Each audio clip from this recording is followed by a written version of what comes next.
Muito bem. Aos que já estão aqui, por enquanto, a Alessandra Simeone, nosso boa noite. Aos que vierem a assistir, acompanhar nosso momento de estudo bíblico, muito bem-vindos e muito boa noite a cada um de vocês. Essa noite, estamos estudando o estudo bíblico do nosso caderno, oferecido pela IELB, né? Estudos Bíblicos, Homens e Mulheres da Bíblia e a Fé que Supera Tudo. Como vocês estão acompanhando aí em nossa tela, o estudo de hoje é o estudo de número 17. Esse estudo foi preparado pelo pastor Silvio Ferreira Filho. Ele é pastor em Canoas, no Rio Grande do Sul, cidade bastante afetada, né, nas chuvas de maio. E o pastor Silvio preparou esse estudo chamando como personagem, né, como personalidade aqui da nossa meditação, a Lídia, né? Lídia, que é assim a primeira convertida, né, já no continente europeu. Ela recebe o apóstolo Paulo, também Silas, em sua casa, e uma igreja começa a surgir na Europa a partir da casa de Lídia, né, que era uma mulher empreendedora, né? Ela era vendedora de púrpura, então era uma empresária, trabalhava com esse ramo de tintas e tecidos, né? Então nós vamos ouvir um pouquinho dessa meditação hoje. Então aí, estudo vai falar sobre acolhimento, né? A generosidade, a bênção da generosidade em um mundo de ganância. E esse estudo ele vem a calhar nesse momento que nós estamos vivendo aqui no nosso distrito, congregação.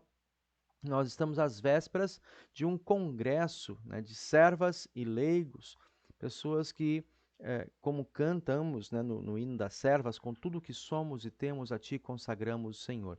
Essa mobilização das mulheres, né, em acolher o reino de Deus e com o trabalho de suas mãos, com as suas ofertas, movidas pelo Espírito Santo, né, partilham para que o reino de Deus cresça, para que a igreja se faça presente de todos os modos.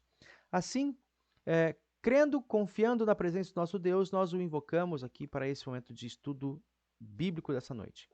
Em nome do Pai, do Filho e do Espírito Santo. Amém. Senhor, abrimos nossas Bíblias em nossos lares, abrimos a Ti a nossa mente, o nosso coração.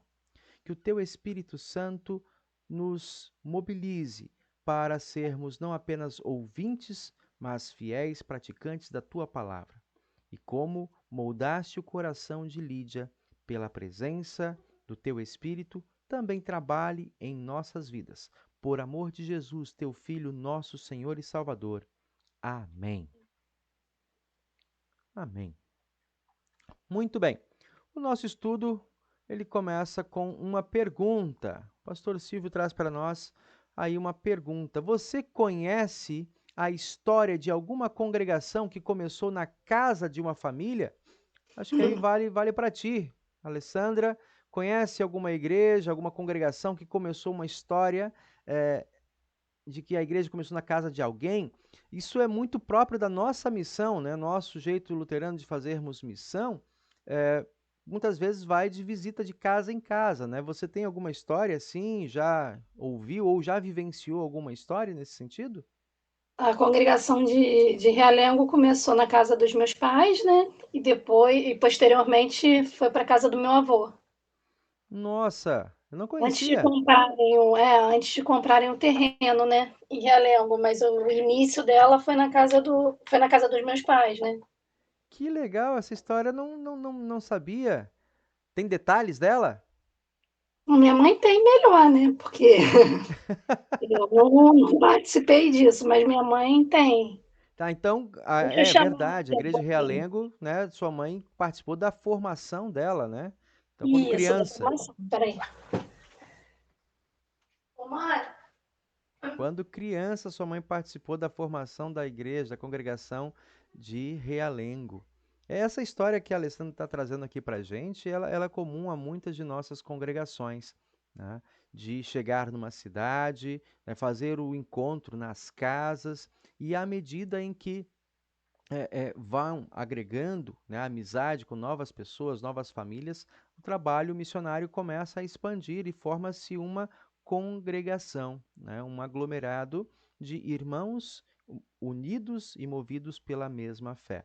Eu também tenho algumas histórias assim, cresci numa situação semelhante a essa, uma igreja de onde eu venho, né, lá no Espírito Santo, em que a gente ficava aos pés de uma mangueira, né? Chegou alguém aí junto contigo? Chegou a minha mãe. Ah, boa noite, dona Kátia.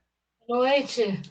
Aqui a pergunta que o apóstolo, que o pastor Silvio nos traz é se você conhece alguma história de uma congregação que começou num lar, numa casa ou uma família. Já sei que a senhora sabe. Gostaria de contar pra gente aqui um pouquinho? Sim, começou na minha casa, embaixo de uma mangueira. Olha aí, igual a história que eu acabei de contar, embaixo de uma mangueira também, lá no Espírito Santo, em Viana. Em Aconteceu assim também Magalhães, no meu município. em Magalhães Bastos. Em Magalhães Bastos. Eram É, quantas famílias no início? Reinaldo, Marinete, umas 6 famílias. 6 famílias. O pastor ia de tempo em tempo, era só ele que dava o estudo bíblico ou também era ali os próprios irmãos se organizando? Era o meu pai, Teu pai, isso. líder leigo, É. olha só, ele conduzia os estudos, chamava os vizinhos. A gente fazia os convites, né? E tinha escolinha dominical para as crianças. Aí depois é que passou para a casa do meu pai, que era assim umas 4 casas depois da minha. E Porque esse. aí eu tive o meu filho do meio, né? Ah, E aí eu fiquei um tempo sem poder estar fazendo as tarefas de lá, né? E aí meu pai levou para a casa dele. Aí ah, depois foi para ali para Realengo. Fala, olha Nenê. só, história da nossa igreja aqui, nosso distrito. Que legal essa história, né? Campo Grande também começou mais ou menos, só não foi um pé de árvore, né? Foi numa garagem próxima à casa da Dona Geralda, que para quem, né, conhece, essa história é anterior à minha vinda para cá, ainda na década passada, né? Pastor Gilberto então iniciou esse trabalho aqui em Campo Grande com estudos nas casas, que depois foi para uma garagem, da garagem foi para uma salinha alugada, e até que chegou o nosso templo, né? Chegou nossa irmã Valéria aí. Valéria, boa noite. Olá, Valéria. Boa noite, pastor. Boa noite, pessoal. Boa Boa noite. noite.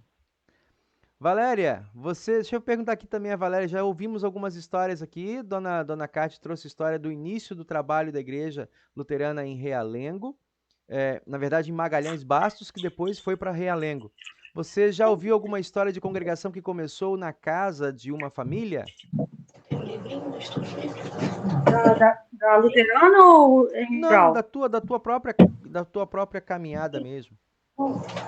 Sim, a igreja congregacional, eu fazia parte de uma congregação, Uhum. porque ela era congregacional do centro, né? Ela era a igreja do centro, mas a gente era membro da congregação. E aí tinha a escola dominical de manhã, tinha os estudos bíblicos é, na quinta-feira, na terça, dia de oração, né, culto de oração, e aos domingos não tinha. A gente ia para o centro da cidade.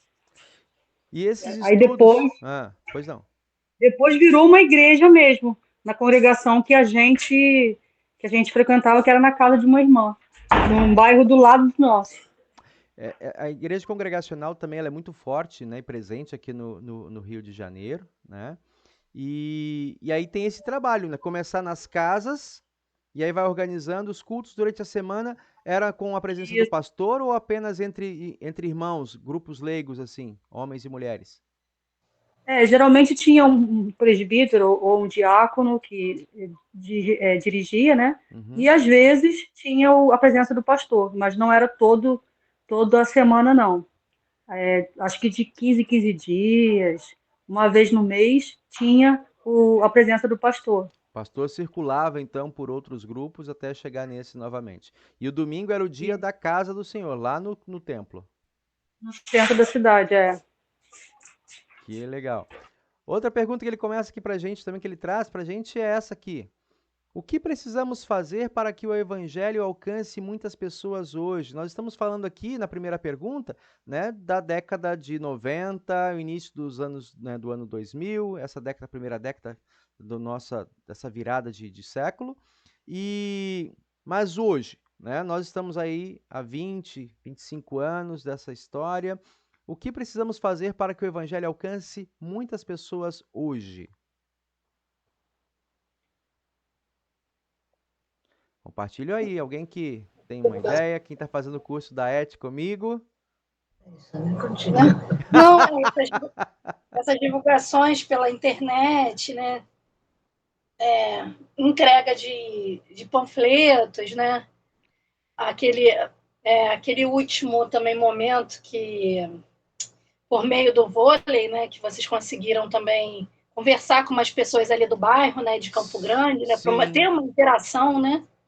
sim, sim.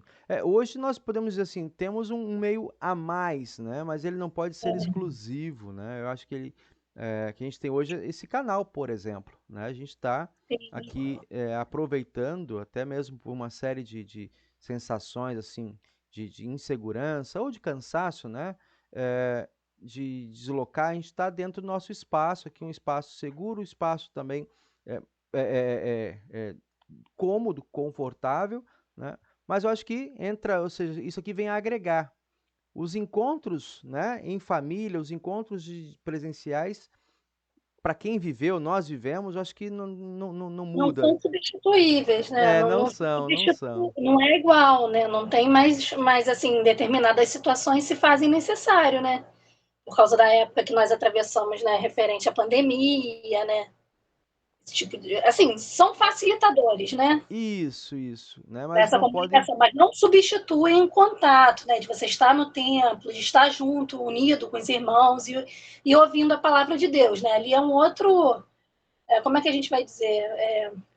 Eu digo que é o ápice, né? O estar É no isso. culto, né? O estar no culto é o ápice, por causa, né, também da pregação e a Santa Ceia que a gente tem, mas os estudos em família. Eu acho que, penso, né, que ele vem agregar, né? Nós criarmos oportunidades, né? Até mesmo desse período pós-pandêmico, né? Já estamos aí há três anos, né? 21, já começou a reabrir tudo. Então a gente precisa retomar isso. Acho que todos nós ainda hoje estamos meio que ainda afetados por essa questão do isolamento, né? Bom, duas questões aqui. Hoje a história é dessa mulher, né? Uma mulher que foi tocada pelo Evangelho. A leitura, o texto bíblico, como nós temos aqui, é de Atos capítulo 16. Atos 16, nós vamos ver ah, o encontro de Paulo, né, com Lídia, né, na cidade de Filipos.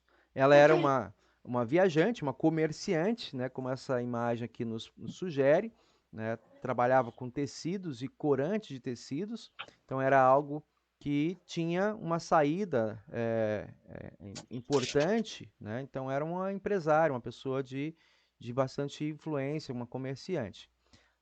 O texto bíblico que nós vamos tomar de base é Atos capítulo 16, dos versículos 11 a 15.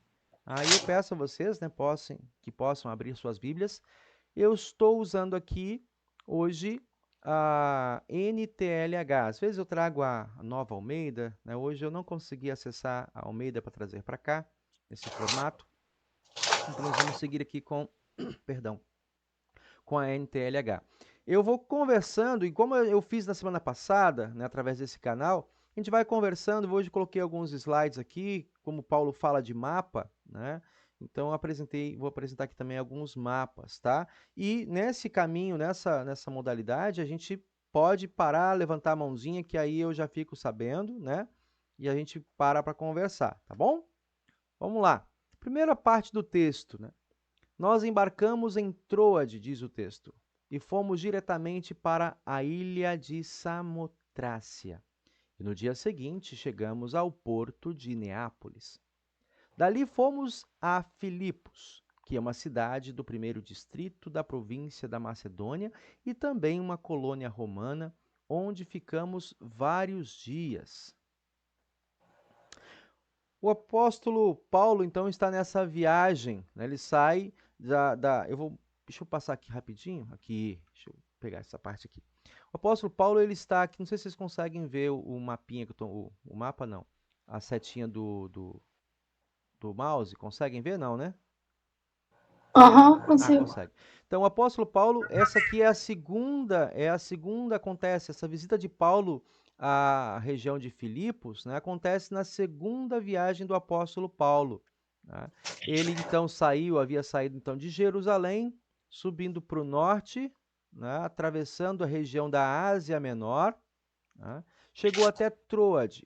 Em Troade, ele teve um sonho, né, e nesse sonho, alguém, um jovem, vinha pedindo que ele atravessasse, ao invés de seguir que ele ia descer, né, para que ele atravessasse e fosse em direção à Macedônia. A Macedônia é a região que nós temos hoje da Europa, né? Aqui dá para ver um pezinho, não, Corinto não, aqui desse cantinho de cá, é o pezinho hoje que é Itália, né, Roma. Então ele está na costa, né, na costa da Macedônia, região da Europa. Então, o apóstolo Paulo atravessa de navio, né, até a região de Filipos. É uma cidade grande, uma cidade comercial, e lá ele vai encontrar com Lídia. Né? Lídia, e aqui eu vou mostrando esse segundo mapa do lado de cá, que ela não era natural da Macedônia, ela não era europeia, mas ela era também da região da Ásia Menor. Então aqui é a cidade de Tiatira, né? Fica mais ou menos aqui no meio dessa ilha, aqui nessa região, nessa ponta aqui, a cidade de Tiatira. E era uma comerciante, livre comerciante, que aproveitava, né, esse potencial grego, né, aqui de Filipos para fazer ali os seus negócios. Bom, vamos voltar aqui. Aí o pastor Silvio nos traz uma pergunta, um comentário, né? Diz assim, ó, tendo, pois, navegado, onde ele lembra que a missão da igreja, não só no período bíblico, mas posterior, né, muitos pastores percorreram longas distâncias para atender suas congregações. O apóstolo Paulo percorreu longas distâncias para proclamar a palavra de Deus. Já nos dias do apóstolo, havia um grande intercâmbio comercial entre os vários portos do mar Egeu e, por isso, não era difícil encontrar um navio para viajar. Talvez, não sei exatamente aqui, mas como hoje a gente tem a disponibilidade de ônibus, né? Ônibus de viagem. Podemos imaginar viagens custosas, perigosas, demoradas, sem nenhum conforto, mas que traziam a oportunidade ao apóstolo de levar a palavra de Deus a lugares distantes, como, por exemplo, ao solo europeu em Filipos. Né? Quando a gente fala de história, né, longas viagens para levar o evangelho, nós podemos pensar a história da nossa igreja na formação, né, aqui do trabalho da Igreja Luterana na cidade e no estado do Rio de Janeiro. Ainda hoje, né, nós temos uma concentração razoável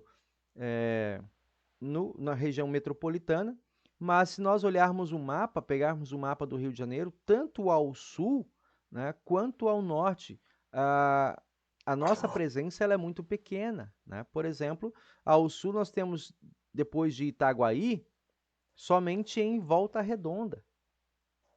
Né? E quando nós olhamos para o norte, nós temos, depois de São Gonçalo, um salto grande até Macaé. E depois de Macaé, o outro ponto de pregação é em Campos. Então, olha a quantidade de espaço que a gente tem para percorrer dentro do nosso distrito, dentro do nosso estado. Né? Então, o trabalho que hoje é facilitado, digamos assim, por veículos, por ônibus, né? Há décadas atrás, com um número ainda menor de pessoas, de luteranos, né? Era com um número menor de pastores, né, para fazer essa circulação, ainda tinha essa dificuldade. E para crescer, a igreja contava muito com o trabalho dos membros. Né? os irmãos que faziam esse convite. Não tinha esse acesso que hoje, esse facilitador que é a internet, então o estudo, a missão se dava ou através da rádio, né, dos sinais de rádio, ou então realmente da missão de um chamando o outro, né, um visitando o outro. Pastores circulavam, por exemplo, a história, que, se eu não me engano, de Nova Iguaçu, o pastor de Nova Iguaçu fazia um circuito para poder atender Itaguaí, e ele atendia também, se não me engano, Miguel, não, Volta Redonda, não. Acho que depois, acho que ele atendia Juiz de Fora. Quem era o pastor que fundou o trabalho aí na região de Realengo, dona Kátia? Só um minutinho aqui.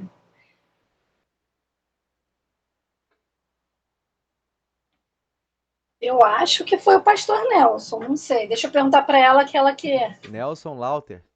Eu acho que ela tem mais noção aqui. Só um instantinho. Foi anterior ao pastor Jonas ainda, né? O pastor Jonas já chegou com a congregação, acho que pronta, né?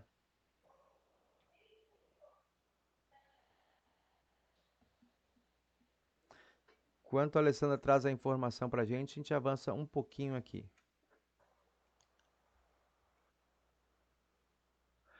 Versículo 12, né? No versículo 12 o destaque é: na cidade, a cidade de Filipos, né? Ficamos ou permanecemos alguns dias. O trabalho, a pregação clara da palavra de Deus atraiu muitas pessoas para a fé cristã. Mas também houve rejeição à palavra. Isso é o capítulo 16, né? Quando a gente pegar o capítulo 16 de Atos para lermos, chama a atenção esse comentário aqui, porque mostra tanto esses dois trabalhos positivos, né? Tanto com Lídia. Opa, chegou gente aí? Então, Jonas foi primeiro que o pastor Nivaldo. Então, o pastor Nelson foi primeiro. Foi o meu padrinho, então foi primeiro. O pastor Nelson. Depois o. Ela acredita que tenha sido o pastor Nelson também. O Jonas foi. O Jonas foi depois. Foi antes do Nivaldo. Nivaldo foi depois que o Nivaldo era da minha época de negócio de profissão de fé, de catecismo. Nivaldo. Isso, pastor Nivaldo Garcia foi já na sua. Eu acho que foi o Nelson. Isso. Eu acho que foi o pastor Nelson, que é o meu padrinho. Olha só. Ai, ai.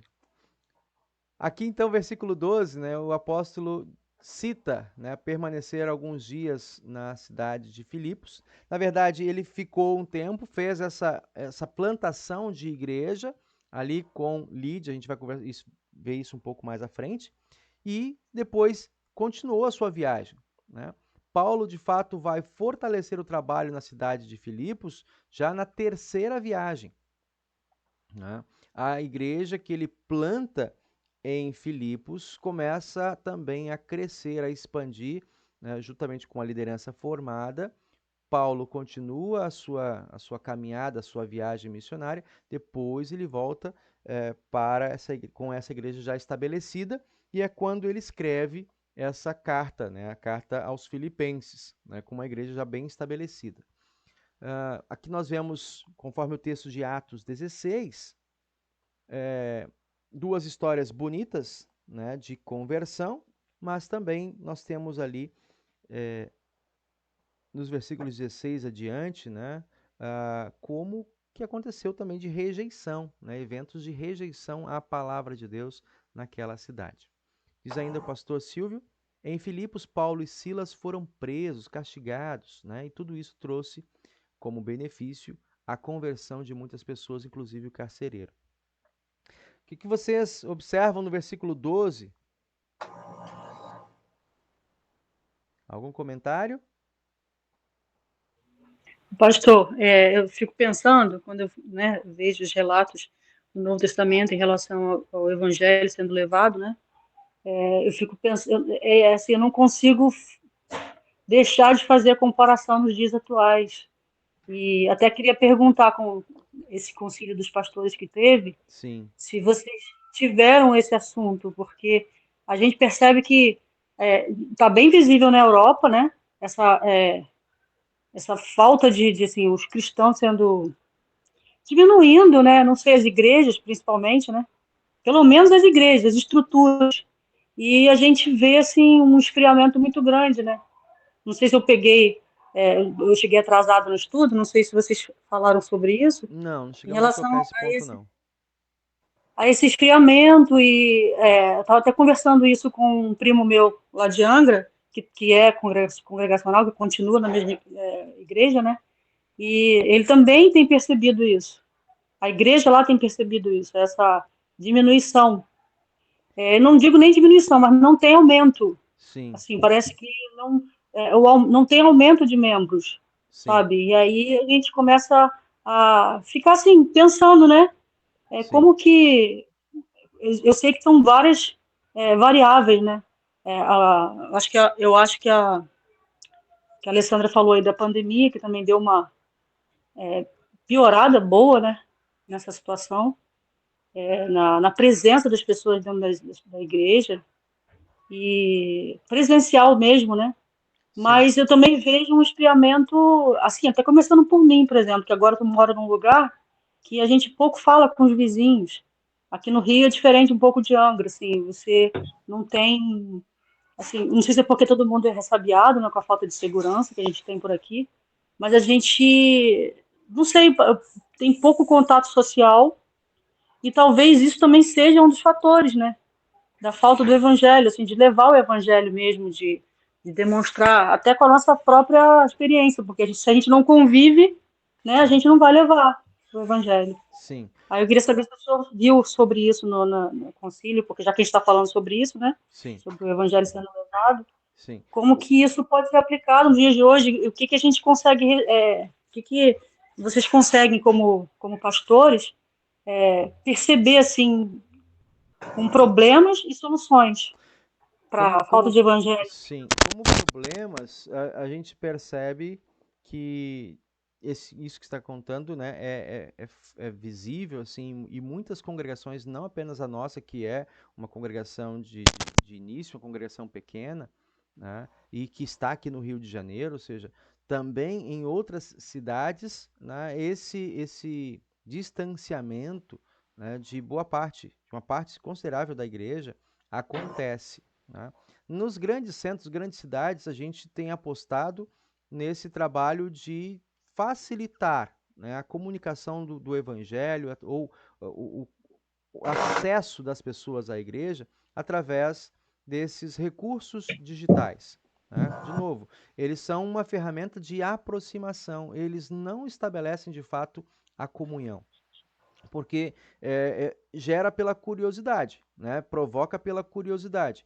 O que que muitas pessoas, depois da pandemia, estão procurando? Uma parte significativa estão procurando igrejas, né? Ou uma pregação que seja consistente, né? Que traga uma mensagem bíblica, né? Que traga uma mensagem não apenas bíblica porque está usando a Bíblia, mas no sentido de bíblica, uma afirmação bíblica e uma sustentação existencial, né? Ou seja, onde é que fica? E nós temos, nesse sentido, a nossa história da teologia da cruz, né? Então, tem havido procura de pessoas fora do meio luterano, né, por uma teologia de igrejas históricas, né, e bastante embasada. No entanto, os próprios, né, uma parte dos nossos irmãos da casa, os que são luteranos, digamos, de berço, ah, estão tomando essa ferramenta que é, digamos, um gancho, né, como a completude. Ou seja, não, já que tem estudo, já que tem culto online, por que que eu vou Como no. se isso fosse suficiente, né? E aí, Exato, quer como se dizer, isso né? fosse Ah, é suficiente. suficiente. Ah, não, tem culto, vou em casa, né? Vou acompanhar em casa e tal. Não preciso ficar vendo apenas aquele pastor, eu posso, com esse recurso, ver o pastor A, B e C.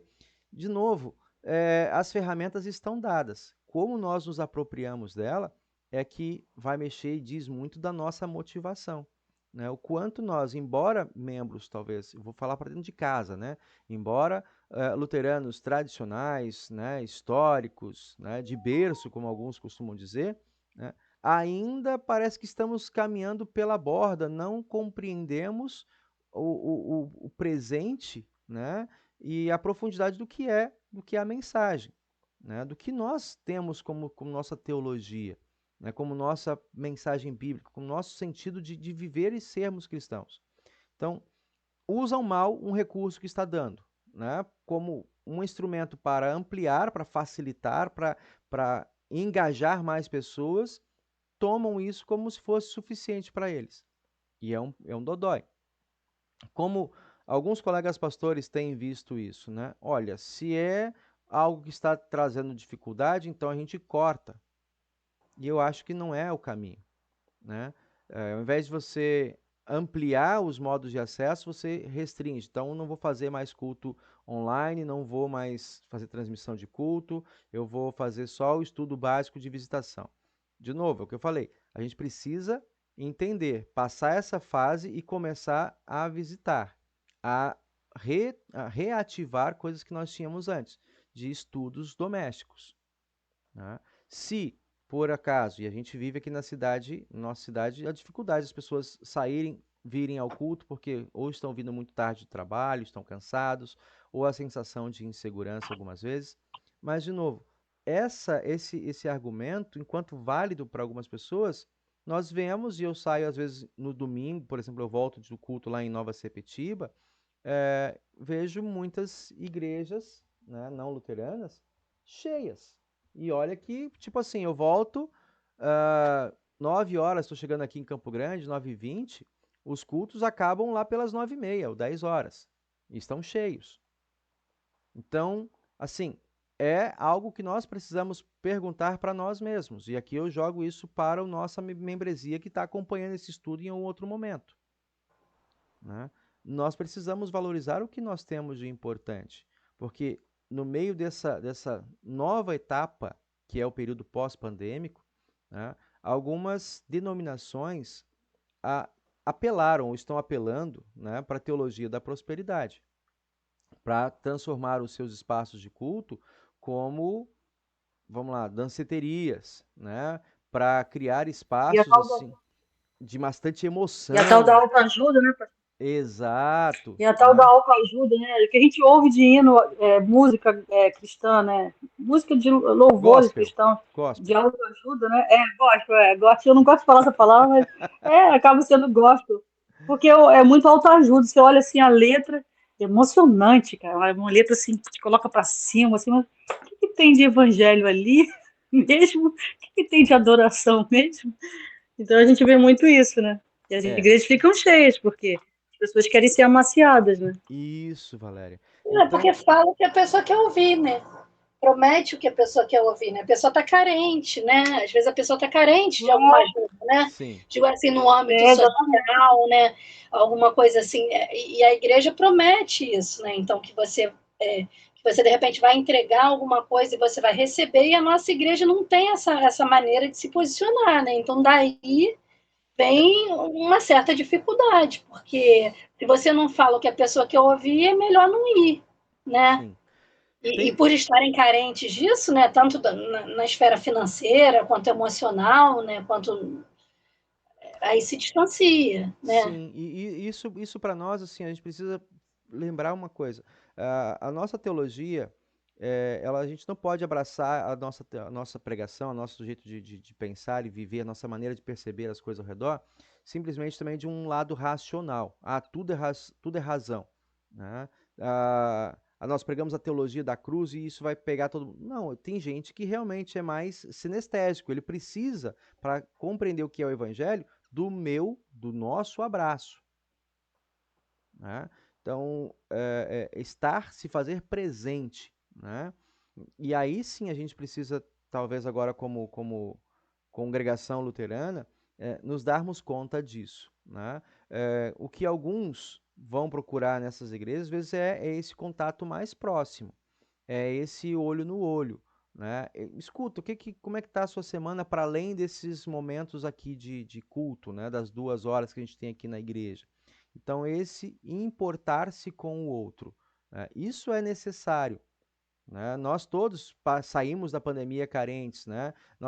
Muitos de nós está tendo que reaprender a trabalhar ou ganhar o seu pão de cada dia de maneira honesta e justa, e o tempo está passando. Muitos de nós traz, né, sequelas da pandemia com esse resfriado, por exemplo, essa virada do tempo agora. Quantos da nossa congregação, né, estão acamados, recolhidos por uma questão de necessidade, né, questão de saúde. Então, a gente precisa se dar conta disso e mostrar, né, a gente demonstrar uns aos outros que a nossa pregação não é só de palavras, mas também de atos, de gestos, de presença, né? Nesse sentido que é o meu desafio. Os nossos irmãos que se contentam com a pregação online, de novo, né, como é que eles estão preenchendo essa lacuna da presença? Né? Quem são os amigos? Quem são os nossos amigos? Né? São as pessoas da nossa comunidade? Quantos, né, que nós temos que não são da nossa comunidade e que, digamos, gostariam de estar ouvindo, gostariam de estar experimentando o que nós experimentamos no culto? Eu acho que essa é uma provocação útil, válida nesse momento para as igrejas históricas, da qual também nós. Então, quando nós, voltando à pergunta da Valéria, no concílio falamos, né, sobre o que é ser igreja, mais do que estruturas, né, coisas grandes, nós refletimos sobre coisas que Lutero diz assim, ó, o que é a igreja cristã? É a reunião de um povo, né, que ouve a palavra do bom pastor, né, que se alegra. De novo, viver em rebanho, viver em comunidade, onde, né, lembrando o texto da palavra do próprio Senhor Jesus, onde 2 ou 3 estão reunidos em meu nome, ali eu estou no meio deles. O que nós temos aqui? Vida comunitária, né? Presença, palavra de Deus, onde Cristo Jesus é o centro. Olhando por esse, né, esse tópico, né? Onde está a igreja e o que e o que significa ser igreja? É reunião de pessoas chamadas pelo Evangelho, né, que compartilham no estudo a confiança, o testemunho, tendo Cristo como centro. E se nós fazemos isso, eu acredito assim que de fato causa essa mudança, né? Primeiro, ter palavra de Jesus, ter os sacramentos, né? E junto com isso, vida comunitária. Valéria. Eu levantei a mão no momento que o senhor falou sobre essa necessidade da presença, porque a gente comunga da mesma fé. A gente entende, compreende o Evangelho, né? Cristo como nosso único Salvador. Então, é muito importante que a gente esteja entre os nossos, né? E muitas vezes a gente não se dá conta disso. O quanto isso é importante para a nossa própria identidade mesmo. Exato, exato. Né? E aqui no Rio a gente é um número pequeno, né? Então isso se torna ainda mais pungente, ou seja, é necessário que a gente fale e experimente isso. Né? O congresso que vai acontecer na próxima semana, no próximo sábado, né? É uma oportunidade onde as congregações, as nossas comunidades que são pequenas, né? Podem ali compartilhar a presença, reforçar, nossa, que saudade de você, quanto tempo, né? Teu penteado era diferente, já chegou mais uma criança, e ali trazer amigos e viver essa amizade, né? Versículo 13. No sábado, saímos da cidade, fomos para a beira do rio, pois pensávamos que ali devia haver um lugar de oração para os judeus. Sentamos e começamos a conversar com as mulheres que estavam reunidas lá. Uma daquelas mulheres que estavam nos ouvindo era Lídia, uma vendedora de púrpura da cidade de Tiatira. Então aqui, acho que um ponto para a gente conversar, o apóstolo Paulo, na sua estratégia missionária, primeiramente, quando ele chega na cidade, a quem ele vai procurar de imediato? Primeiramente, ele vai procurar os judeus. Né? Mesmo numa cidade como Filipos, que era uma cidade de predominância grega. Né? E como era uma cidade grega, a cultura grega não tinha, como alguns colegas escreveram, vou dar uma olhada na sequência se o pastor também colocou isso, não tinha sinagoga, né? Não tinha um espaço estabelecido, uma estrutura, um templo, né, judeu. Mas nem por isso as pessoas deixavam de se reunir. né? E aí Paulo, e aqui quando ele usa a palavra nós, né, é provavelmente aí Lucas já citando a sua presença como alguém que está caminhando junto com o apóstolo Paulo nessa jornada, né? E ali, né, ele vai dizer, começamos a conversar com as mulheres que estavam reunidas, né, à beira de um rio, um lugar para oração, né, um lugar de comunhão, não necessariamente um culto, mas onde se reuniam informalmente para um momento devocional, onde exerciam ali o seu diálogo, né, a sua fé, a sua religião, né, o seu momento de encontro espiritual com Deus, né? Ele fala de Lídia, né? E aqui o que ele traz para nós? Para a beira do rio, onde nos pareceu haver um lugar de oração. Texto do pastor Silvio. O sábado era o dia regular de adoração para aqueles que conheciam Deus de Israel, e como não havia muitos judeus em Filipos, especialmente homens, não havia também uma sinagoga. E por isso as mulheres se reuniam à beira do rio, o que nos faz pensar na igreja, o templo, com uma dupla reflexão. Valorizamos o nosso local de culto? Nos apegamos mais ao local de culto do que ao que acontece ali? Ou seja, o que vale aqui? Eu acho que aqui está ligado, relacionado com o nosso concílio, né? Ou seja, quando nós temos o culto, ou olhamos nossa vida como igreja, o que nós valorizamos mais é a estrutura, se tem templo, se não tem, se o templo é grande, se é com ar-condicionado, se os bancos são acolchoados, né? Ou é o que fazemos naquele espaço. Ou seja, o encontro, né? O convívio, o diálogo, o aprofundamento espiritual na instrução, né? O que nós valorizamos como nosso local de culto? Aqui a gente está falando já um pouquinho, né? Eu queria ouvir vocês. Quais são as reflexões de vocês? As impressões? Eu acho que a nossa igreja, assim, de certo modo, não se preocupa muito com essa parte assim da ostentação, né? Não dá tanto valor a essa parte assim. Não que a gente não queira melhorar, né? Porque também tem que melhorar, porque é a casa de Deus, né? Então a gente tem que sempre querer o melhor, né? Para a casa de Sim, Deus. sim, E, né? Não que também qualquer coisa seja suficiente para Deus, né? Mas a gente também entender que Deus também se mostra na simplicidade, né? sim, Então, mais do que o local, né? Como a palavra é passada, né? Como a gente absorve aquilo ali e leva para o nosso dia a dia, né? O primordial é isso, né? A Santa Ceia, estar em comunhão com os irmãos, né? A gente entender essa parte espiritual, né? Mas não desprezar também, né?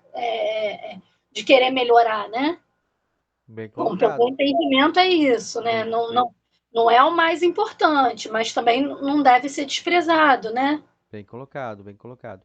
A gente está numa cidade, um bairro, vamos lembrar isso, né? Nós estamos num bairro, Campo Grande é um bairro, mas é um bairro com 600 mil moradores, né? E um bairro que tem, por essa razão, também uma enorme de uma estrutura, uma cidade, um bairro com que tem de tudo, né? Desde hospital, nós temos base militar, do outro lado ali, né, em Campo Grande tem aquela coisa da Marinha, né? Nós temos dentro do bairro, nós temos bancos, nós temos hipermercados, nós temos 2 shoppings, pelo menos enormes, né? Então, assim, é um bairro com uma enorme de uma estrutura urbana muito bem colocada e nesse caminho há uma tendência, né, também dos templos que nós vemos ao redor de nós serem grandes estruturas, né? E para um olhar assim, que nos leva a refletir, ou seja, o que move as pessoas a irem a esses templos ou procurar igrejas? Seria Aí depende do que a pelo, pessoa quer, né? Pela beleza do isso, templo ou pela mensagem, né? Pelo que isso, promete, né? Pelo pela promessa que se faz, né? No templo ou como aquela mensagem é passada, né? isso aí.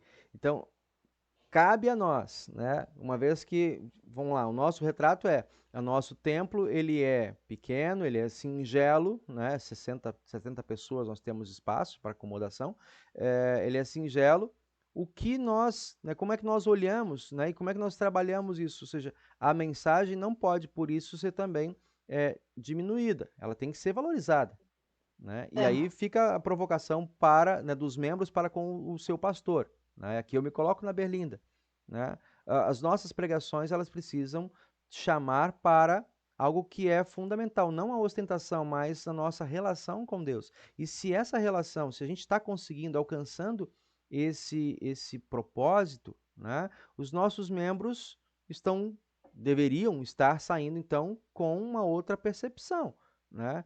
Ou seja, eu vou convidar, eu tenho disponibilidade, eu sinto vontade de fazer um convite para as pessoas que não conhecem a minha igreja, né? Nem todo mundo está indo para as igrejas por conta da suntuosidade dos templos.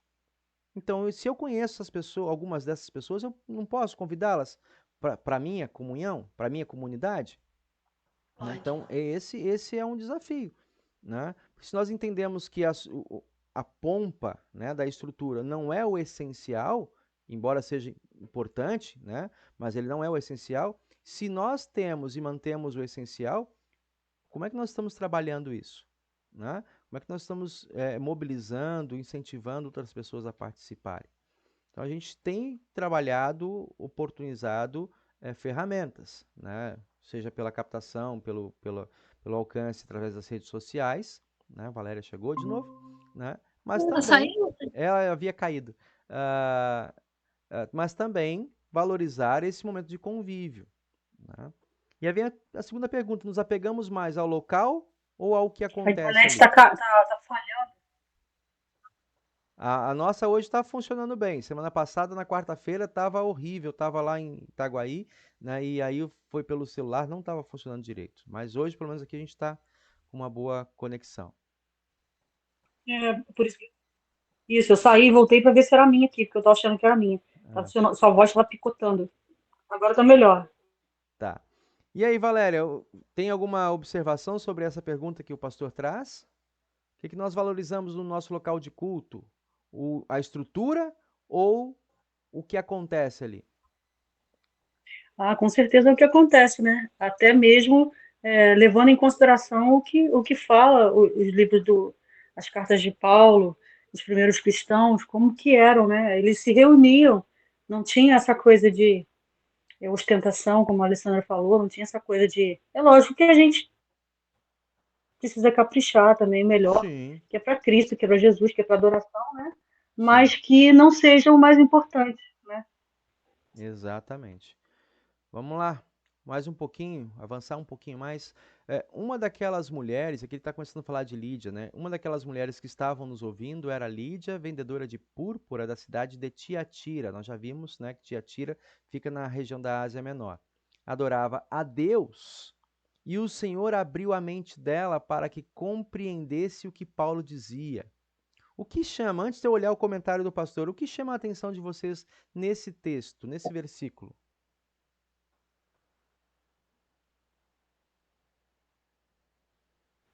Eu acho que é justamente isso que a gente acabou de comentar agora, sobre essa diferença, sobre a estrutura e sobre o que se fala. Eu acredito que ela ficou impressionada, ela ficou impactada com o que estava sendo falado ali, né?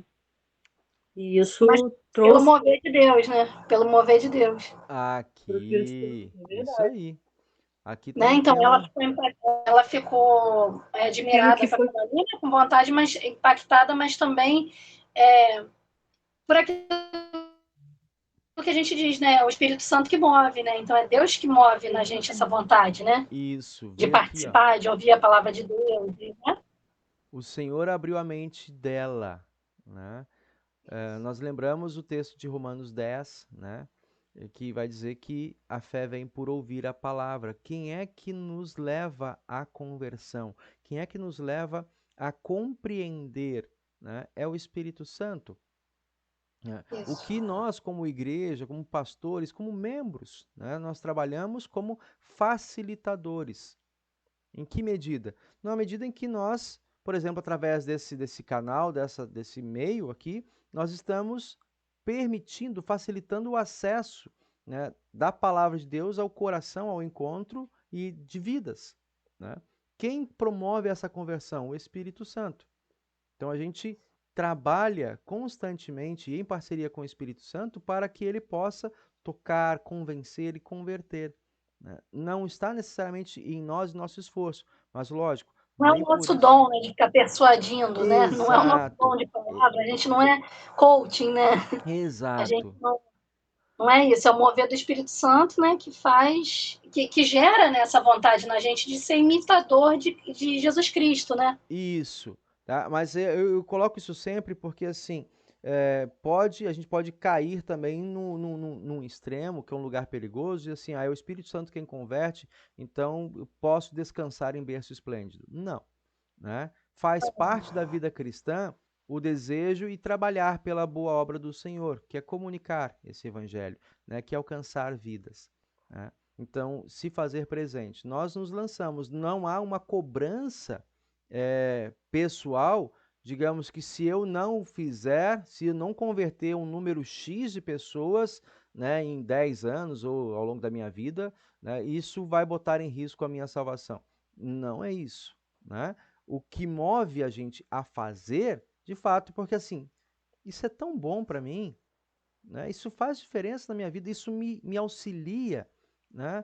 Com não só a questão assim, me ajuda na hora dos problemas menores, ajuda também, mas aquele problema que eu sempre chamo assim, os nossos medos pequenos são máscaras, né, de um medo maior que a gente carrega velado, que é a insegurança com relação à morte e à vida eterna, né? Essa insegurança se manifesta em medos e ansiedades ao longo da nossa caminhada. Então, o que, que a palavra de Deus traz para nós? O apóstolo João fala isso. A verdade do Evangelho é para que nós creiamos que Jesus é o Messias e por meio dele nós tenhamos a vida eterna. Então, essa é a mensagem do Evangelho que chega até nós e que nos move, que nos traz alegria, que nos faz sentir fome e sede da palavra e do sacramento. E as pessoas que estão ao nosso redor, né? Será que o que é tão gracioso, precioso e gratuito para nós não pode ser estendido a eles? Esse é o desafio que nós, volta e meia, nós precisamos ouvir e martelar isso na nossa consciência, porque há uma tendência ao esquecimento e, por sua vez, há uma inércia, né? Uma acomodação. Se é o Espírito Santo que faz, então não depende de mim.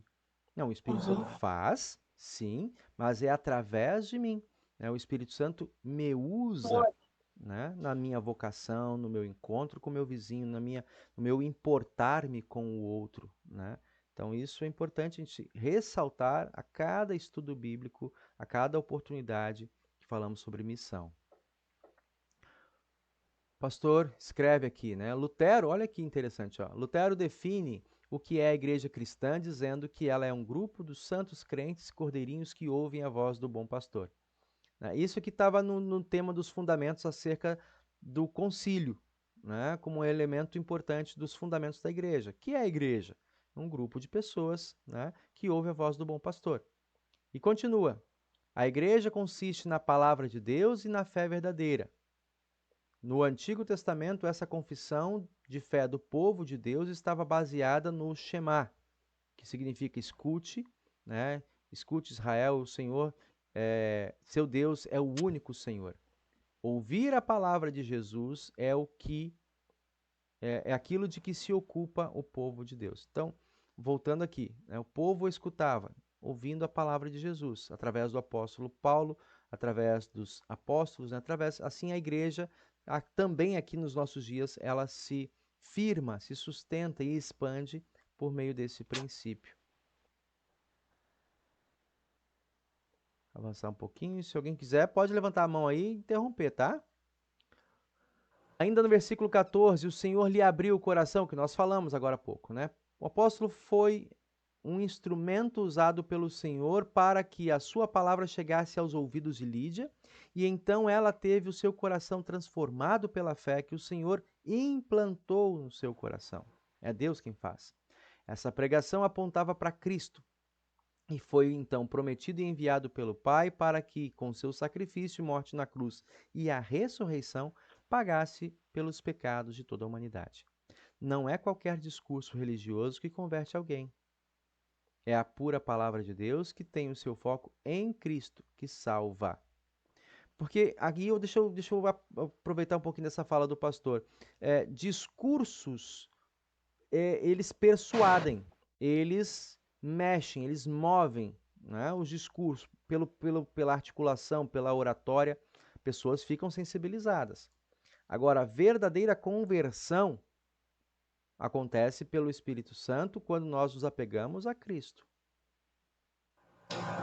Esse é o princípio da verdadeira conversão. É o que vai dar segurança, é o que traz segurança diante da morte.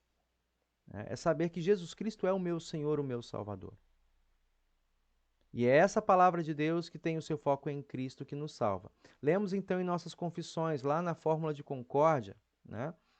Com esta palavra, o Espírito está presente e abre os corações para que, como Lídia, no capítulo 16 de Atos, atentemo-nos, né, para essa palavra, sendo assim convertidos exclusivamente pela graça e poder do Espírito Santo, de quem? Dele só é a obra da conversão do ser humano. Então, trazendo aqui esse ponto importante da nossa confessionalidade, né? Não descarta a ação humana. O pastor ir, os membros visitarem, as pessoas se preocuparem, convidarem, ter essa ocupação no cuidado com a vida, né? Mas o fim último, né, da conversão é pelo Espírito Santo. E por vezes, né, é na ausência, da nossa ausência humana, que o outro vai sentir falta. Poxa, aquele pessoal daquela igreja, né, se importava com a gente, né? O pessoal da nossa congregação, poxa, sinto falta de vocês. Então esse aspecto que também entra, né, junto aqui o aspecto humano, como um gancho do Espírito Santo, né? Agindo como lei. Olha onde você está hoje, né? Você está distante. Por que não volta de novo para a comunhão, para aquele grupo de onde eu, né, consolei, confortei e transformei a sua vida? Então essa ausência o Espírito Santo usa como lei para nos trazer a comunhão. Versículo 15.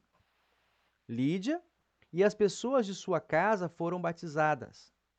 Depois, Lídia nos convidou, dizendo: venham ficar na minha casa, se é que vocês acham que, de fato, eu creio no Senhor. Assim, ela nos convenceu a ficar na casa dela. Os dois aspectos aqui nesse texto, né, no versículo 15. O primeiro é que, quando Lídia ouviu o evangelho e foi convertida, Lídia imediatamente repartiu isso para sua família. Todos da sua casa foram batizados, né? Aqui nós dizemos, quando nós conhecemos, somos alcançados pelo Evangelho, por que restringir esse Evangelho ou batismo, né, àqueles que estão da nossa família? Esse é um tópico, esse é um ponto importante. Algumas denominações entendem que o batismo deve ser uma decisão do indivíduo, né, contrariando exatamente o que nós falamos aqui atrás, né, no ponto anterior. Ou seja, quem é que converte, quem é que opera a salvação?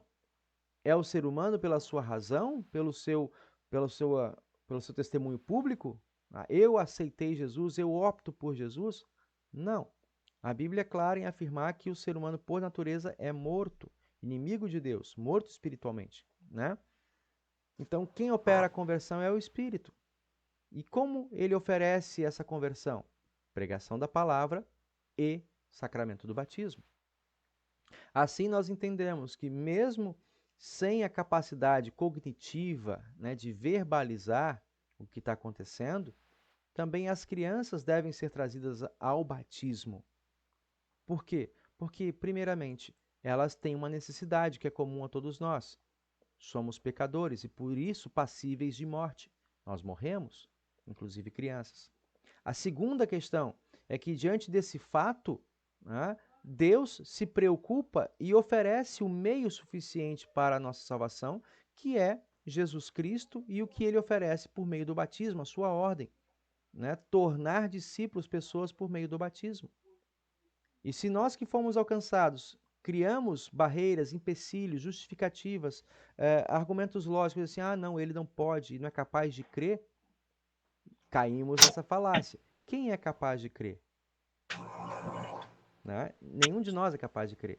A fé é um dom do Espírito Santo, é uma ação de Deus. E se é poder de Deus, nós não podemos, não é saudável que nós nos coloquemos em oposição.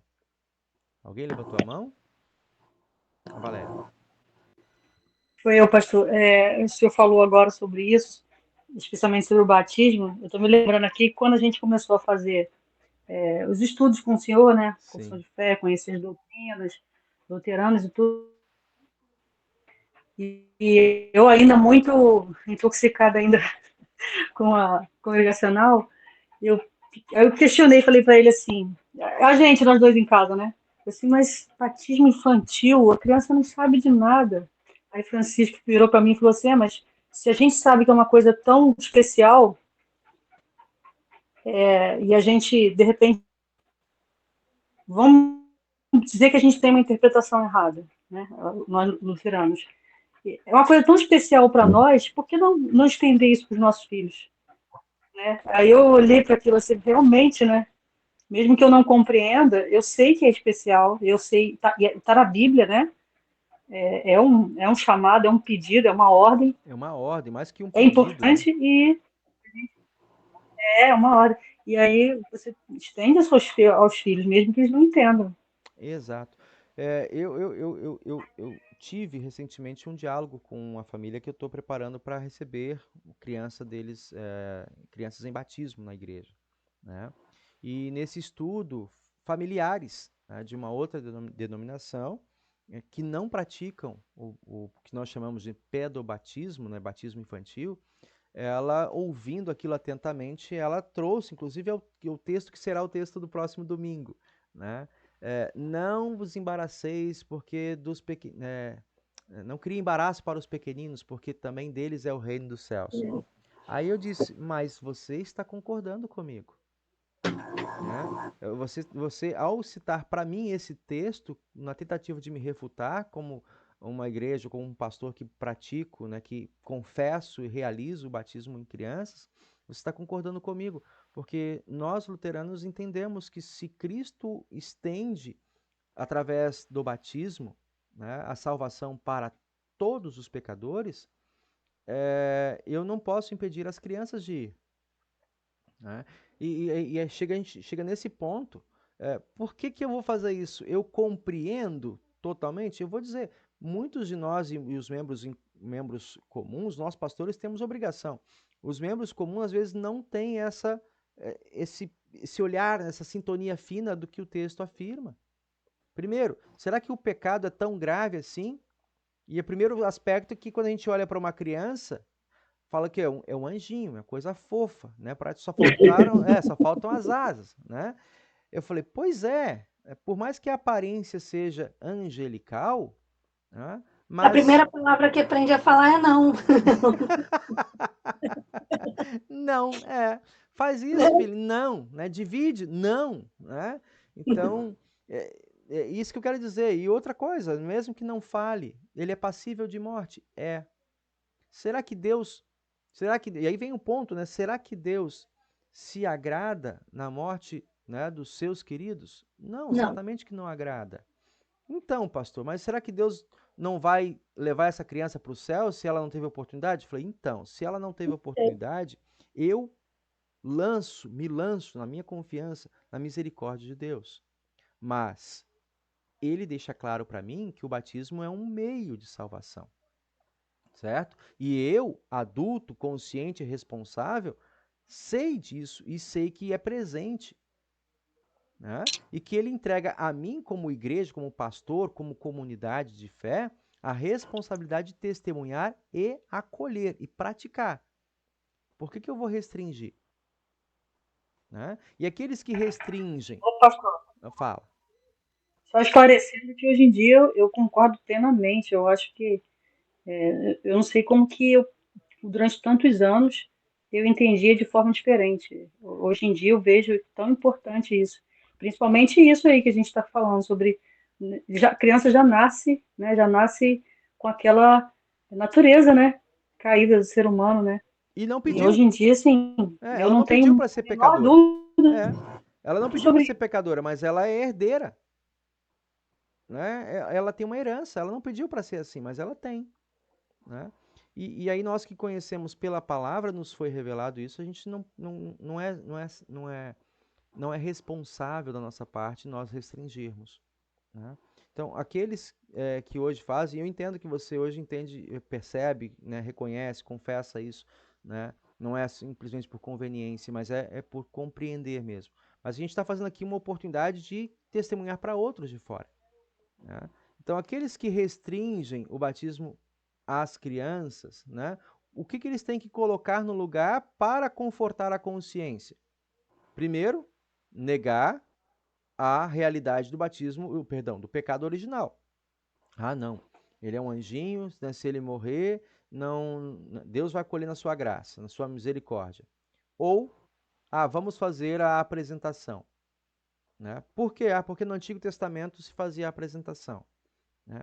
O que é a apresentação no Antigo Testamento e o que é a prática hoje? A apresentação no Antigo Testamento era algo que acontecia no 8º dia de nascimento, né?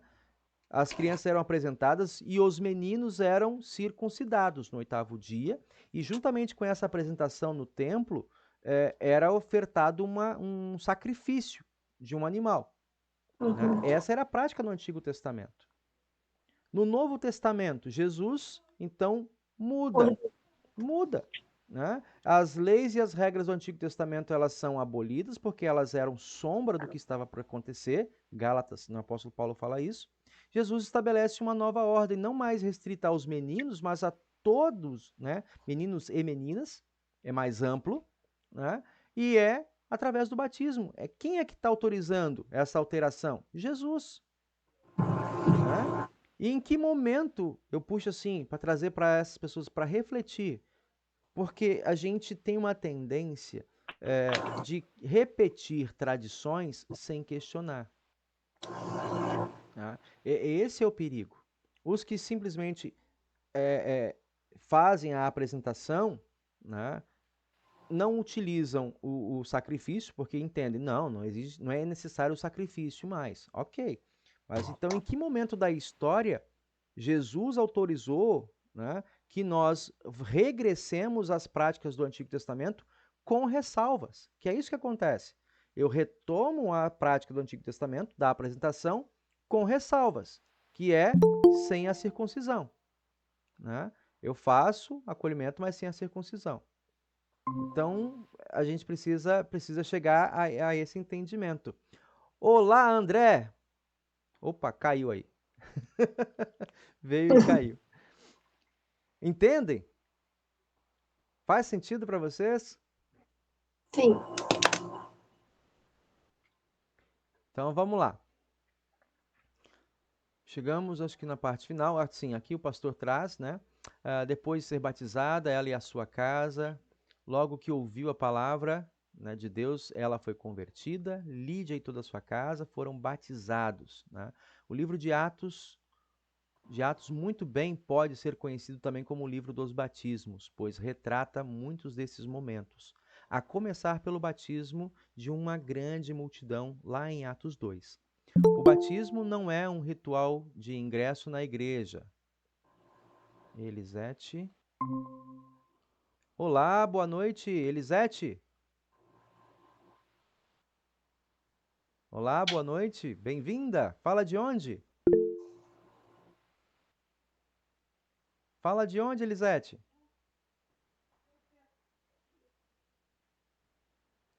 Araucária, Paraná, bem-vinda, bem-vinda. Participe. Nós já estamos chegando já ao final do estudo, né? Mais um tema muito interessante que a gente está falando aqui sobre a história. Opa, eu acho que eu não vou botar isso aqui para ver, não, gente. Calma aí. Não, isso não vou colocar, não. Tem uma pessoa querendo entrar aqui com um codinome muito estranho. Eu não vou permitir, não. Tá? Não vou nem citar porque não parece ser de bom tom. O batismo não é um ritual de ingresso na igreja, mas é um meio pelo qual o Senhor Deus.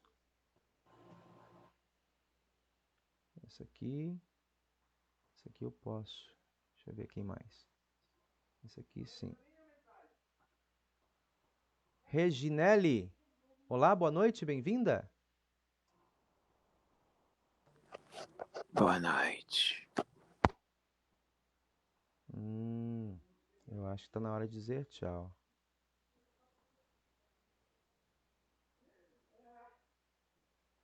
Pronto. Vamos fechar aqui, pessoal.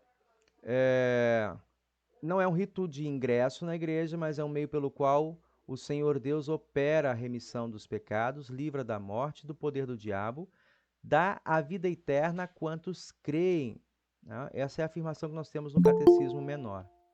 A referência a toda a sua casa deixa claro que criancinhas e escravos foram batizados naquele dia mais que especial e que o batismo é para todos. No fim, então, diz, Lídia, uma profissional de grande sucesso financeiro, foi convertida à fé, qual foi a sua resposta, né, ao amor de Deus? Uma vez que o Senhor abriu as portas do seu coração, ela agora abre também as portas da sua casa. Dispõe de tudo o que tem para que a palavra do Senhor continue sendo proclamada ali onde eles estão. Tá? Perguntas finais, né? O apóstolo Tiago nos convida a sermos praticantes da palavra do Senhor. Você lê, estuda e medita na palavra de Deus com reverência? Sim, né? Acho que isso que nós todos podemos concordar é o que a gente está fazendo aqui nesse momento, né? Por fim, você conhece e confia nas promessas de Deus relacionadas ao seu batismo? Ou seja, que a gente tem lá em Marcos 16, né? Quem crer e for batizado será salvo, quem não crer será condenado. Para a gente pensar um pouquinho sobre esse ponto, é que o que nós recebemos do batismo não pode ser tirado de nós a menos que nós mesmos neguemos. Né? A rejeição ao batismo, aos predicados do batismo, ao presente do batismo, pode acontecer. Né? O que não cabe é nós, pais, né, enquanto chefes de família, cristãos que têm esse conhecimento, negarmos, restringirmos isso aos nossos pequeninos. Né? Ou aqueles que são trazidos até nós. Então aí é importante que a gente entenda dessa responsabilidade que a igreja tem, né? De continuar ensinando. Ou seja, não é que uma vez batizado, está tranquilo agora, né? Até que a morte, né, o leve já está seguro. Não, a pessoa pode abandonar. Por isso a necessidade de continuar ensinando. Né? Ensina a criança o caminho que deve andar, diz o Provérbios, né? Então, fala. Alessandra? Oi, não, tô falando o resto do versículo. Sim. Ainda quando for velho, não se desviará dele. Então, esse aspecto que a gente precisa lembrar, né? Reforçar. Ou seja, que eu recebo de promessa no meu batismo é válido. E eu devo me agarrar a isso porque é promessa de Deus. Né? Não vou abrir mão. O batismo não é simplesmente um rito religioso.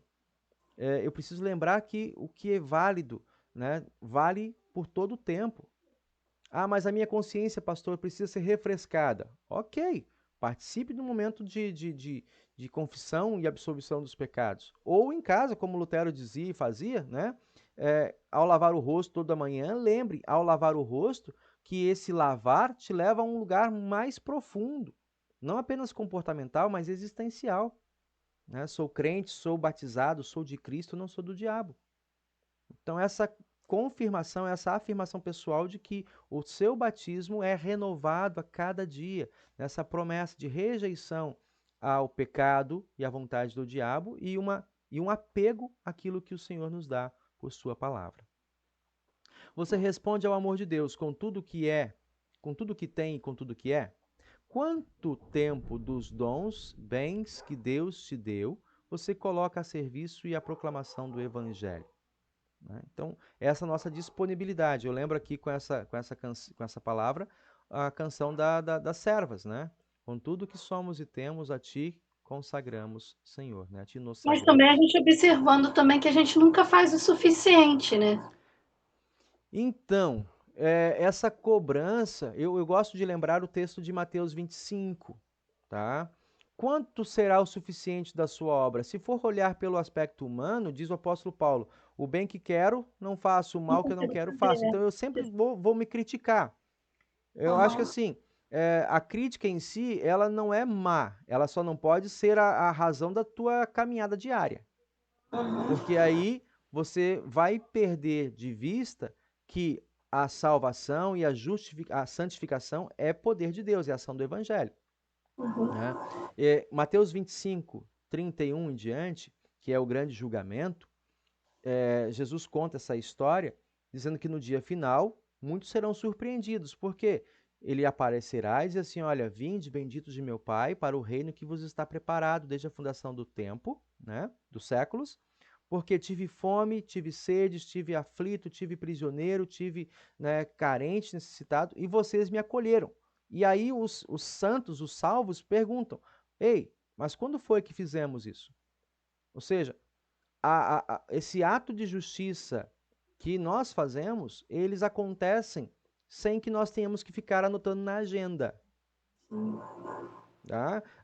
O serviço de amor cristão, ele acontece no nosso cotidiano, na maneira como nós olhamos para o nosso próximo. Essa percepção diferenciada. Eu não vou te servir simplesmente na expectativa que o que eu posso receber de troca, que isso não é amor cristão, isso é barganha. Né? Acontece nessa maneira natural. Não necessariamente natural, porque hoje eu acordei cheio de vontade de fazer coisa boa. Não, eu tenho que me disciplinar. Senhor, estou fazendo em teu nome. Né? Cumpra a tua vontade. Certo. Beleza. Vamos. Outras orientações, né, que são textos complementares. Sempre que eu penso em vocês, eu agradeço ao meu Deus. E todas as vezes que eu oro em favor de vocês, oro com alegria, por causa da maneira como vocês me ajudaram no trabalho de anunciar o Evangelho desde o primeiro dia até hoje. Aqui, né, o apóstolo Paulo já está escrevendo essa carta para a igreja com a igreja estruturada. A igreja que começou na casa de Lídia, com as suas amigas, né, se tornou uma igreja estruturada que ajudou o apóstolo Paulo depois nas suas viagens, no seu desafio missionário. Né? E ele aqui agradece. Né? Vocês me ajudaram a anunciar o evangelho. Né? No trabalho de anunciar o evangelho. É algo que acontece para além do pastor. O pastor é importante? É. Né? E o pastor, nesse sentido, nossa igreja, ele é subsidiado pela igreja, pelas congregações. Né? Quando a gente está em dedicação exclusiva. O pastor pode também, em outros contextos, ter um trabalho complementar, ou ter um trabalho para renda principal e usar do tempo extra para atender as necessidades da congregação. Né? Isso é possível. Mas, acima de tudo, ou seja, quando a igreja dá esse suporte, o pastor pode se dedicar exclusivamente para estudo, visitação, acolhimento, orientação, admoestação e expansão. Né? Isso a gente precisa lembrar, e aqui a igreja em Filipos, né, que começou na casa de Lídia, ressalta isso nesse primeiro capítulo da carta aos Filipenses. O outro texto diz assim: na minha vida em união com o Senhor, eu fiquei muito alegre, porque vocês mostraram de novo o cuidado que têm por mim. Eu não quero dizer que vocês tivessem deixado de cuidar de mim, é que não tiveram a oportunidade de mostrar esse cuidado. Não estou dizendo isso por me sentir abandonado, pois aprendi a estar satisfeito com o que tenho. O apóstolo Paulo está na prisão, né? Ele está cativo, está detido, está restrito na sua locomoção, mas ele lembra, né? Lembra dessa acolhida que ele viveu, que ele experimentou com os cristãos da cidade de Filipe. Então, dá a entender aqui para nós que a igreja se estruturou, se organizou, né? E foi uma cooperadora no trabalho de missão, de evangelismo, né? O apóstolo Paulo e outros líderes. Né? Mas começa onde? Começa na casa de Lídia. Um trabalho simples, um trabalho de acolhimento, um trabalho de vivência em torno da palavra de Deus. Estou chegando ao final. Então, nesse momento, vamos falar com o nosso Deus em oração. Alguém tem algum pedido, um agradecimento especial para a gente acrescentar aqui em nossa oração?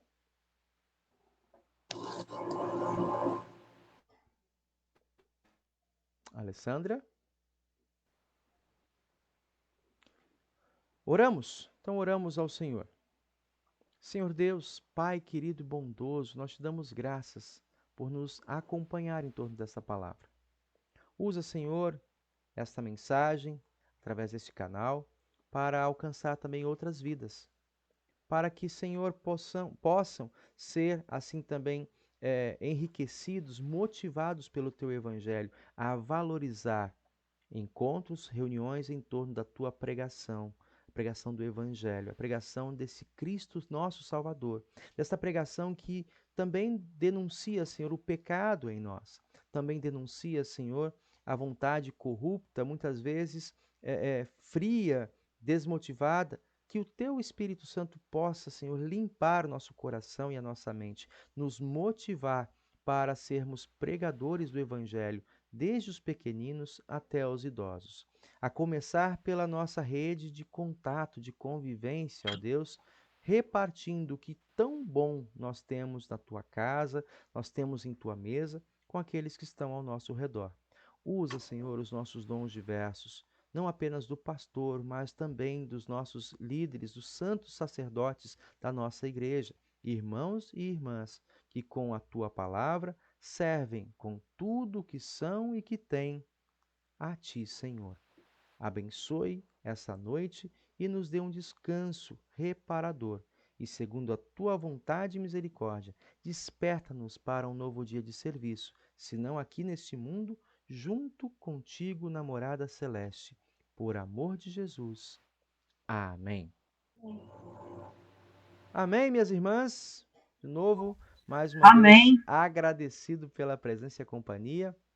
Nos vemos na graça do nosso Deus, então, até o próximo sábado, até a próxima quarta-feira, nosso estudo, ou então no sábado, né, o nosso congresso de servas e leigos, ou no domingo, nosso culto na congregação. Você que nos acompanha por essa transmissão também é convidado a estar conosco.